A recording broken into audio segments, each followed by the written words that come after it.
দেখো তো আকাশে কতগুলো ঘুড়ি। আজকের দিনটা অবশ্যই মজা হবে।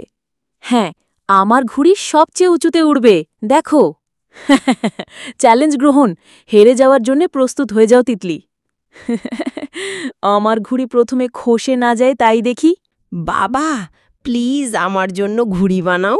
আমি চাই যে একটা দারুণ ঘুড়ি। বাজারের ঘুড়ি কেনা সহজ, জানো তো। না, তোমার ছোটবেলায় যেমন বানাতে আমি তেমন চাই।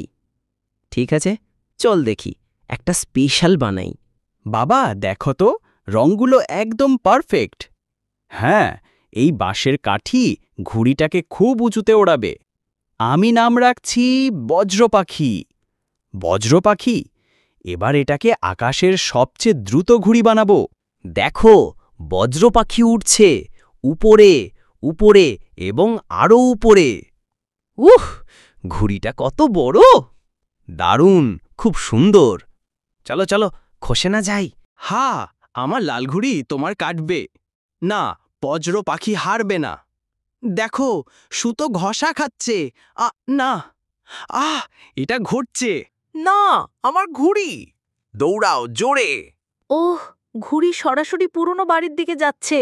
ওই জায়গাটা একটু ভয়ের, কিন্তু ধরে আসতেই হবে। আমাদের ভিতরে যেতে হবে, বজ্র পাখি আছে।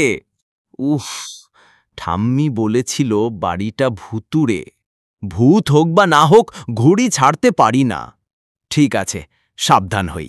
ভয় পেও না বাচ্চারা, আমি শুধু কেয়ারটেকার।